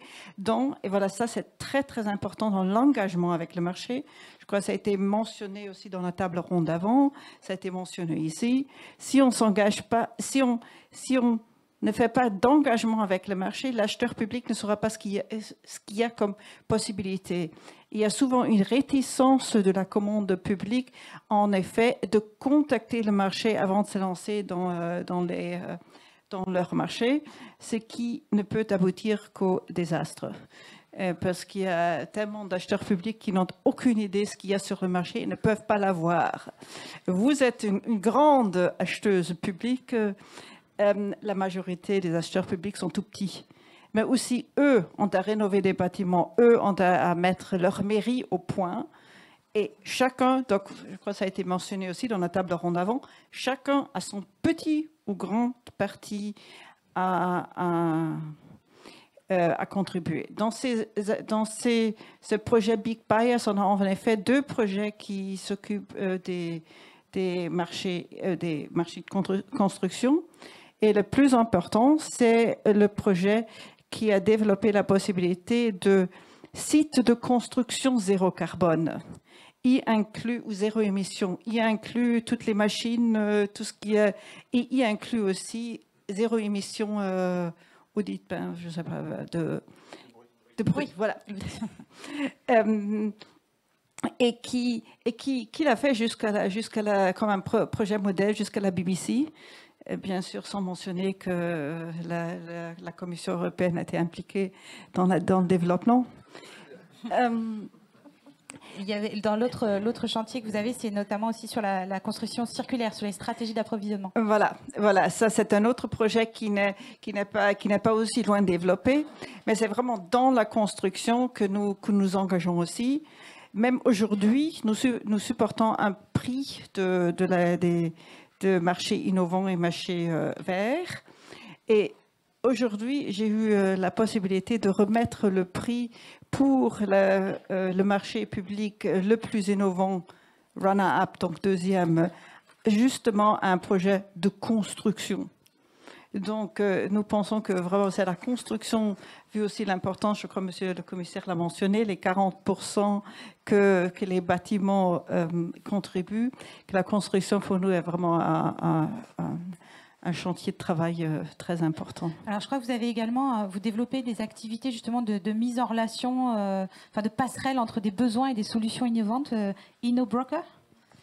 Oui, ça c'est un projet encore pilote où en effet nous essayons d'organiser ce dialogue de marché, cet engagement de marché, partiellement au niveau européen, en essayant de trouver les solutions d'innovation et les joindre aux acheteurs d'innovation. Et ce que nous faisons aussi beaucoup, c'est en effet des guidances, des explications, des conférences, des webinaires qui essayent de montrer tout ce qu'on peut faire. Et nous promouvons beaucoup. Non, promouvons, c'est pas bon. Vous parlez quand même très très bien français. Hein. Je pense qu'on peut vous remercier d'ailleurs de faire cet effort pour nous tous. J'avoue que vu que j'ai passé carrément toute ma scolarité en français, je devrais être capable de le faire. C'est déjà très bien. Mais ça fait longtemps. Donc vous disiez, vous essayez de faire avancer en fait toute la filière. Les partenariats d'innovation, the Innovation Partnership, en effet, comme une procédure qu'il faut et qu'on peut utiliser utilement et de laquelle il ne faut pas avoir peur. Mais peut-être justement, dites-nous quelques mots sur ce partenariat d'innovation. Comment ça marche en fait? Voilà le nom, Practicin. Disons, le partenariat d'innovation va en plusieurs phases dans lesquelles on relie le développement de la solution avec l'achat de la solution, mais qui peut, et ça c'est ce qui est intéressant pour les acheteurs publics et peut-être moins intéressant pour les entreprises, peut être stoppé à chaque moment. Donc on commence à développer l'innovation avec plusieurs partenaires et on continue jusqu'à l'aboutissement du projet, mais on peut aussi l'arrêter en cours de route. Et ce qui est charmant pour les acheteurs publics, mais aussi pour les entreprises, c'est qu'ils ont l'idée que ça puisse aller jusqu'au bout. Tandis que d'autres idées d'achat d'innovation, comme le pre-commercial procurement, ne fait que le développement, mais pas l'achat. Et l'achat, après, fait complètement l'objet d'une deuxième procédure, ce qui ne rend pas plus facile les choses. Néanmoins, le partenariat d'innovation pour les acheteurs publics, c'est quelque chose de complètement nouveau. Et vous parliez des aides d'État que vous avez très difficilement. Ici, c'est un peu le contraire. Et nos copains de la DG Compétition pensent que tout ce qu'on fait dans un partenariat d'innovation, ce sont des aides d'État. Ou au moins, on est incapable de chiffrer que ce ne sont pas des aides d'État. Ce qui décourage en effet les acheteurs publics à utiliser cela, parce qu'ils devront peut-être notifier le fait qu'ils ont fait ce marché d'innovation. J'ai été très ouverte à vous le dire. On n'est pas nécessairement d'accord avec nos collègues parce que nous pensons que ça n'encourage pas l'innovation et le développement de l'innovation, pour lesquels, bien sûr, le chiffrer auparavant est carrément impossible. Pour aider, nous avons juste lancé 4 petites études qui vont nous développer des méthodologies de la valeur de l'innovation dans un marché public. Je suis très curieuse de ce qui en sort et comment ça va aider les acheteurs publics dans le futur. Donc on le voit quand même, vous avez donc cette action au niveau européen de montrer aux acheteurs publics justement tous les leviers qui peuvent bien évidemment, là encore, des choses à améliorer, mais des contrats innovants et des partenariats qui se créent. Je pense que vous avez eu des oreilles attentives un peu partout. Alors, accélérer aussi cette transition bas carbone, c'est accélérer aussi le numérique, parce que, alors, on l'a évoqué beaucoup lors de la première table ronde, le BIM, qui n'est pas encore tout à fait installé. Et ça reste quand même une des innovations marquantes du secteur. Il y a le numérique, l'IoT, pardon, le traitement des données, parce qu'on a parlé du BIM et de la maquette numérique, mais aujourd'hui, il y a tout cela aujourd'hui. Et pour autant, là encore, les défis sont très grands. Alors, comment est-ce qu'on peut accélérer cette transition numérique du secteur? Alors, peut-être, Monsieur Neuschwander, peut-être quelques points. La transition numérique. Le numérique fait l'objet de débats avec beaucoup de personnes qui disent que le numérique est avant tout un émetteur de carbone. Et je n'irai pas jusqu'à paraphraser certains qui, en parlant de la 5G, prévoyaient des usages détournés. Nous pensons fermement que le numérique, et notamment le BIM, sont des outils qui permettent d'économiser du carbone, voire même beaucoup de carbone. Et nous nous attachons à mieux cerner les économies carbone qu'on peut faire en utilisant le BIM sur nos chantiers et qui, en l'état actuel des choses, nous semble compenser largement les émissions de carbone complémentaires. Une fois que ceci est dit, il y a deux grandes familles de conditions pour avancer sur le BIM. La première famille, c'est que, comme je l'ai dit tout à l'heure, nos métiers imposent un grand nombre d'acteurs pour réaliser nos chantiers. Pour que le BIM soit efficace, il faut que la vision de chacun de ces acteurs sur ce que doit être le BIM sur nos chantiers soit partagée. Et une vision partagée, c'est pas aussi simple que ça.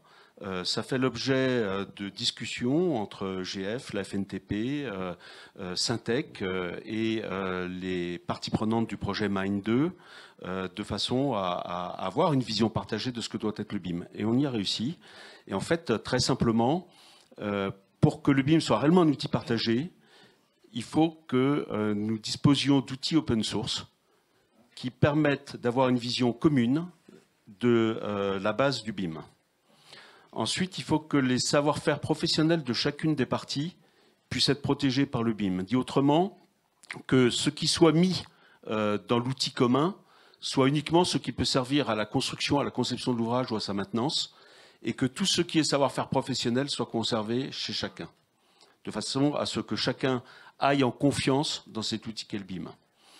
Ensuite, parce que le BIM sert à des ouvrages dont la durée de vie est importante, on parle de 100 ans, il faut un cloud, et probablement un cloud au niveau européen, de façon à assurer la pérennité des données, mais également leur sécurité. Une fois que j'ai dit ça, un autre point qui est essentiel, une autre famille de conditions qui me semble essentielle, et probablement surtout dans les travaux publics, c'est que le BIM ne doit pas être simplement une image 3D de l'ouvrage qu'on a à construire, mais une modélisation numérique de cet ouvrage. C'est à ce prix qu'on arrive à optimiser la conception de l'ouvrage, c'est à ce prix qu'on arrive à optimiser la construction de l'ouvrage, et c'est à ce prix surtout qu'on arrive à optimiser la maintenance de l'ouvrage pendant sa durée de vie, et donc à optimiser les émissions de CO2 pendant la durée de vie de l'ouvrage. Et ce qui est magique, c'est que quand on a optimisé la maintenance de l'ouvrage, quand on a sécurisé cette maintenance, et que globalement on l'a maîtrisée, on peut revenir en arrière et recommencer à revisiter les coefficients de sécurité qui affectent chacun de nos ouvrages et faire des économies de carbone au niveau de la conception en diminuant largement ces coefficients de sécurité, parce que la conception et la maintenance maîtrisée permettent d'aboutir à ces économies sur les coefficients de sécurité. Et là, il y a un enjeu de décarbonation majeur. Alors, bien sûr, alors, il y a aussi d'autres enjeux que pose le numérique. Alors, Monsieur Foulard ou Madame Sora, comme vous voulez. Bah, Monsieur Foulard, allez-y. Oui. Alors, effectivement, j'ai toujours été intimement convaincu que le numérique serait un outil formidable au service de la construction. On en entend beaucoup parler, et dans mon domaine à moi, on est plutôt en retard. La performance thermique, la performance énergétique carbone, on n'est pas du tout au niveau de maturité du BIM par rapport à la partie architecture, la partie structure, la partie méthode. Et je suis convaincu que justement la transition carbone de par la quantité de données supplémentaires dont on a besoin, va faire prendre un virage vers le BIM beaucoup plus important. Tout le monde s'arrête à la partie dimensionnelle du BIM. La maquette numérique, c'est presque du gadget pour moi. Ce qui compte, c'est les données encapsulées dans le modèle numérique, et notamment la donnée carbone. On aura un projet avec un poids carbone en phase conception, donc il faudra qu'on ait toutes les quantités et les poids carbone associés de chaque élément, que ce soit du matériau de construction, que ce soit du second œuvre architecte, des CEA, des CET, surtout avec le virage de la RE 2020. Et quand on voit déjà la difficulté qu'ont les thermiciens à compter des mètres carrés d'isolant, quand en plus il faut leur expliquer ce que c'est une cloison et comment est constituée une cloison, les détails des faux planchers, des revêtements, on voit qu'il est nécessaire d'avoir de la donnée carbone qui soit mise à jour au fil de l'eau du projet, et il n'y a que le BIM qui permet ça. D'autant plus que maintenant, il y a des obligations aussi qui sont mises en place de performance énergétique et de données à fournir aussi qui vont possiblement aussi être dans le carbone. On voit avec le décret tertiaire, etc. Il y a beaucoup de données qui sont demandées et donc beaucoup d'informations qui sont de plus en plus demandées tout au long de la vie du bâtiment. Exactement. Oui, exactement. Madame Sora, en plus, il y a aussi une dimension et un défi qui est extrêmement important, et d'autant plus, alors vous pouvez nous en parler d'autant plus facilement, c'est aussi la cybersécurité, parce que finalement, le numérique, on l'embarque partout, et on a parlé aussi de cette dimension-là. Toutes ces données-là, il faut aussi qu'on ait une certaine sécurité. Oui, mais je ne vais pas commencer par fermer le jeu en parlant de cybersécurité. Je vais y revenir, mais c'est vrai que nous, du fait de la taille de notre patrimoine, on est surtout intéressé par la partie maintenance, et donc par notre capacité à capter des données. On parle de numérisation de l'énergie de façon à savoir où nous devons porter nos efforts en termes de rénovation énergétique notamment. Et c'est vrai qu'une des préoccupations que nous avons depuis plusieurs années, c'est un peu ce que vous avez dit, monsieur, sur la difficulté à émerger, qu'on a eu à faire émerger le BIM pour des questions probablement de standardisation, de normes, d'open source, etc. Donc c'est vrai qu'on a pris probablement du retard. Nous, ce qui nous intéresse, c'est vraiment les trois domaines, que ce soit de la conception, la construction, mais aussi la maintenance. Donc à ce stade, on est plutôt en train de tester des choses pour voir ce que ça peut nous donner. Par contre, massivement, on s'est équipé d'outils pour suivre la vie énergétique de nos bâtiments. Et c'est là où on est rattrapé par la cybersécurité, parce que nous avons toujours besoin de savoir à un moment donné où sont nos données. Vous imaginez bien les problèmes de sécurité que ça peut poser, puisque en regardant la consommation d'énergie, on peut savoir si tel ou tel camp est occupé, je dirais même presque combien de personnes sont sur ce camp-là, et nous, on n'a pas nécessairement envie qu'on puisse le savoir de n'importe où dans le monde, quoi. Donc, on a des vrais sujets de cybersécurité qui sont à prendre en compte dès la conception des outils.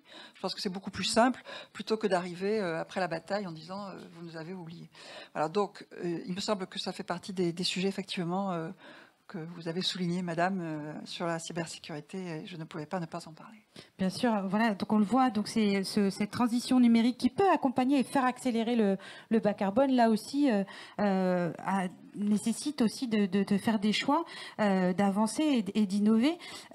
Et justement, j'ai envie de reparler de ces choix. La trajectoire à bas carbone, on le voit, ça impose des choix, mais ce sont aussi des choix politiques, des choix sociétaux. On l'a exprimé plusieurs fois, souvent entre des principes contradictoires, parfois des équilibres qui doivent être trouvés. C'est aussi faire des paris, c'est faire des paris d'investissement. Alors j'avais justement envie, Monsieur Neuschwander, dans le cadre de votre engagement dans la trajectoire bas carbone, vous avez notamment à la FNTP réalisé une étude particulièrement signifiante qui montrait justement que finalement décarboner le secteur des travaux publics, ça passe surtout par la décarbonisation des usages. Est-ce que vous pouvez m'en dire un petit peu plus? Bien sûr. Tout à l'heure, j'ai cité le chiffre de la profession des TP émet 3,5% des émissions françaises tous les ans pour la construction de ces ouvrages. Et j'ai dit que ce chiffre nous semblait important. Ça, globalement, c'est les scopes 1, 2 et 3 amont pour les connaisseurs, les sachants du carbone. Ce qui est beaucoup plus significatif, c'est le poids des émissions liées aux usages des infrastructures que nous construisons. Le scope 3 aval pour les connaisseurs. Et ce scope 3 aval pour les travaux publics, donc l'usage des infrastructures que nous construisons, c'est 50% des émissions françaises de CO2. 50%. Et c'est clair qu'on pouvait décarboner nos 3,5%. On le fait, on va le faire. Mais ne pas s'intéresser aux 50% d'émissions des ouvrages que nous construisons, c'était ne pas voir le problème qui est le nôtre. Et donc on a décidé d'amener notre pierre à l'édifice et de lancer une étude avec nos consultants, Carbone 4, l'OFCE et Utopie, pour voir comment on pouvait participer au débat sur la décarbonation des usages. Et ce débat, Dieu sait qu'il est agité et Dieu sait qu'on entend beaucoup de choses. Et donc on voulait un peu, non pas intellectualiser, mais donner des vrais enjeux derrière, qui pèsent sur ce débat. Et donc on a lancé une étude sur la base de 2 scénarios sociétaux qui permettent tous les deux de respecter la stratégie nationale bas carbone et qui adaptent nos territoires, les infrastructures qui l'irriguent, de façon à respecter la stratégie nationale bas carbone au niveau des usages des infrastructures. Ces 2 scénarios, le premier c'est le scénario sobriété. Pour le dire très simplement, on consomme moins pour décarboner. Et le deuxième, c'est le scénario pro-techno, c'est-à-dire on consomme différemment et on innove pour décarboner. Et donc on a étudié quelles étaient les adaptations, quels étaient les investissements qui étaient nécessaires pour décarboner les usages des infrastructures de façon à respecter la neutralité carbone en 2050. On a été jusqu'au bout. Il y a globalement 4 familles d'adaptations. La première, c'est qu'il faut mieux maintenir. Mieux maintenir parce qu'un ouvrage qui est bien maintenu est un ouvrage qui dure plus longtemps et donc on n'est pas obligé de renouveler aussi fréquemment. Ça, c'est la leçon de nos aïeux. Maintenons notre patrimoine de façon à le faire durer. Mais aussi parce qu'une infrastructure bien maintenue est une infrastructure qui consomme moins. Par exemple, une voiture sur une route bien entretenue consomme entre 5 et 10% de moins que la même voiture sur une route mal entretenue. Par exemple, tous les ans en France, on perd 1 milliard de mètres cubes d'eau, vous avez bien entendu, 1 milliard de mètres cubes d'eau dans des canalisations qui fuient. Et c'est totalement inconcevable à l'époque où on sait qu'on va subir tous un stress hydrique important. Donc maintenir. Et la maintenance doit arrêter d'être un objet d'adaptation des politiques budgétaires ou d'adaptation des politiques tout court pour devenir un véritable enjeu. Le deuxième, c'est réduire les émissions de CO2 liées aux infrastructures. Là, ça passe par le transfert d'un certain nombre de fret ou de passagers vers des infrastructures ferroviaires, à l'évidence, parce que les infrastructures ferroviaires sont à la fois des moyens de transport massifs, mais également décarbonés tant que l'électricité est décarbonée. Mais ça ne suffit pas, parce que quelle que soit notre volonté de transfert modal, on s'aperçoit que la route restera un moyen de transport, de fret et de passagers fondamental. Et donc on ne peut pas ne pas décarboner les usages de la route. La route n'est pas un émetteur de carbone. Ce qui est un émetteur de carbone, c'est les mobiles qui sont dessus. Et donc il faut adopter des mobilités décarbonées qui fonctionnent à l'électricité, à l'hydrogène ou aux biocarburants de synthèse. Quel est le mix de tout ça qui est le bon? Je ne sais pas. Mais il faudra probablement passer par des investissements lourds en matière d'adaptation de nos infrastructures vers l'électricité ou vers l'hydrogène. Le troisième point, c'est la résilience du territoire et des infrastructures. Parce que quelles que soient les dispositions que l'on prenne, le changement climatique, il est en route. Le trait de côte va changer, les crues seront là, le stress hydrique sera là, et donc nos infrastructures et les territoires vont souffrir. Et donc on est obligé de prendre un certain nombre de mesures d'adaptation. Le quatrième point, c'est la renaturalisation des infrastructures obsolètes, parce qu'il va y avoir des infrastructures obsolètes, il va y avoir des friches industrielles obsolètes, et tous ces territoires, il faut les renaturer de façon à constituer des puits carbone, puisqu'un espace renaturé est un espace qui constitue un puits carbone, de façon à préserver et à développer la biodiversité, et également de façon à tenir la trajectoire zéro artificialisation nette qui nous est fixée pour 2050. Nous avons chiffré les investissements nécessaires à ces 4 grands axes dans les 2 scénarios. Je ne donnerai pas les chiffres aujourd'hui parce que nous n'avons pas encore finalisé le rapport, mais on a déjà des idées assez précises. Ça donne envie de savoir. Non, vous ne le saurez pas. Je reviendrai, c'est promis. Mais ce qui est clair, c'est qu'il va y avoir une augmentation des investissements pour décarboner la France en matière d'usage des infrastructures. Et ces investissements sont absolument nécessaires si on a envie de décarboner. Et un axe que je voudrais poser ici en termes de débat, c'est les procédures. On voit bien que toutes les procédures se rallongent parce que les oppositions à tel ou tel projet d'infrastructure, tel ou tel projet d'éolienne, tel ou tel projet de ferme solaire sont fortes et que le droit est complexe. Je voudrais que chacun mesure que l'urgence climatique, c'est-à-dire la neutralité carbone en 2050, va nous imposer à aller plus vite que ce qu'on est capable de faire aujourd'hui. Et donc, je suis absolument convaincu qu'il va falloir revisiter les équilibres en matière d'autorisation administrative pour pouvoir réaliser les investissements nécessaires à la décarbonation de notre pays en matière d'usage d'infrastructures. Et décarboner, c'est pas arrêter de construire, hein. C'est justement faire mieux et construire mieux.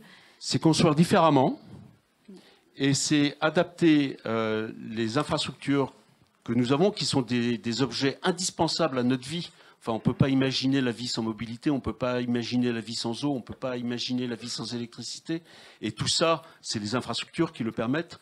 On ne peut pas imaginer ne pas décarboner ce qui est à la fois vital et émetteur de 50% de nos émissions aujourd'hui. Et donc, il va falloir beaucoup d'adaptation et beaucoup d'investissement.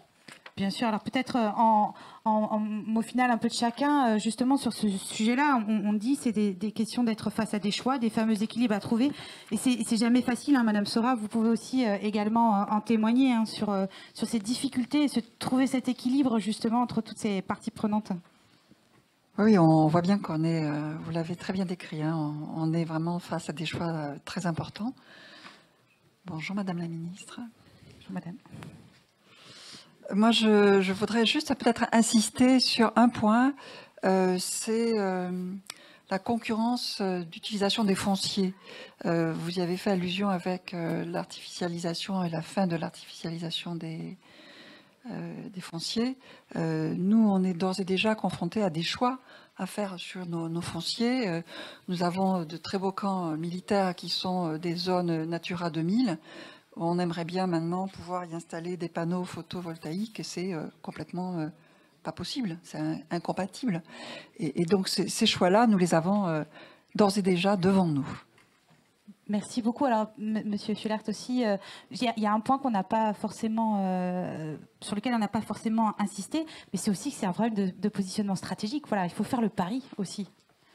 Ah, exactement, et bien malin celui qui saura exactement de quoi l'avenir sera fait en termes de construction bas carbone. Dans notre ADN, effectivement, on aime bien tester les solutions, notamment sur nous, avant de les proposer à nos clients. Et parfois, ces essais, on essuie les plâtres, hein, on paye les pots cassés, mais d'autres fois, ça nous permet d'apprendre, de progresser. Et on est intimement persuadé que, de toute façon, dans le domaine du bas carbone, il n'y a pas de solution unique. Ce sera le mix des solutions, le mix des matériaux, le bon matériau au bon endroit, avec une part de frugalité, une part de technicité, une part d'innovation et la partie prépondérante de l'usage. Je pourrais témoigner de ce que j'ai vu sur les 200 mètres entre la station de métro et ici. Objectivement, j'étais effaré de voir que tous les commerces sur l'avenue des Champs-Élysées avaient des portes grandes ouvertes. C'est vrai qu'on n'est pas du tout en hiver, qu'on ne chauffe pas du tout les petits oiseaux avec les rideaux d'air chaud. Et c'est quand même juste de l'usage. Et nous, à nous constructeurs, on nous demande de faire des constructions bas carbone, très performantes, sans exploser les coûts. et à côté, on chauffe les petits oiseaux pendant 50 années d'utilisation du bâtiment. C'est vrai, on l'a bien évoqué. Bien sûr, penser bas carbone, c'est penser aussi l'usager. Et donc, oui, l'usager est au cœur des besoins et de ses besoins, mais aussi, évidemment, il y a beaucoup de pédagogie à avoir et on pourra construire les meilleurs bâtiments du monde et les meilleurs bâtiments bas carbone si derrière l'usager c'est pas comment s'en servir ou s'en sert mal. Évidemment, ça ne marchera pas et ça rejoint un peu aussi ce que vous disiez. Peut-être un dernier mot, madame sur l'innovation. On se disait toujours, quand on a échangé ensemble, on se disait en même temps, bah oui, l'innovation, c'est aussi toujours prendre un risque. Oui, un dernier mot sur cela et un dernier ouverture vers autre chose. Donc le dernier mot sur l'innovation, en effet, ceci nécessite de prendre des risques pour le maître d'ouvrage, pour les sociétés de construction. Et les deux sont peut-être pas trop, surtout le maître d'ouvrage public n'est pas trop la personne qui prend le plus de risques du monde. C'est que nous essayons de lui prendre, mais nous ne sommes pas aussi ceux qui vont juger sur la légalité de ce qu'il a fait, donc c'est facile pour nous de le dire. J'aimerais aussi ouvrir encore vers un autre point qui est très cher à notre commissaire, à mon commissaire, au commissaire français, c'est de voir qu'il y a beaucoup de choses dont nous avons besoin que nous n'avons pas en Europe. Donc, où nous dépendons de matériaux, de processus qui sont hors européens et qui, dès lors, sont susceptibles d'être victimes de chocs d'approvisionnement. Et là aussi, on a besoin d'innovation, mais là aussi, on a peut-être aussi besoin d'encourager de la production européenne, d'encourager aussi dans les marchés une vision un peu plus européenne dans la construction. Je la laisse là. Oui, c'est vrai, on l'avait évoqué cette partie-là aussi sur voilà, la nécessité de plein de filières qui doivent aussi se structurer. On parle de la filière bois, des filières stratégiques. Je vous remercie beaucoup. Je pense que vous pouvez applaudir nos intervenants.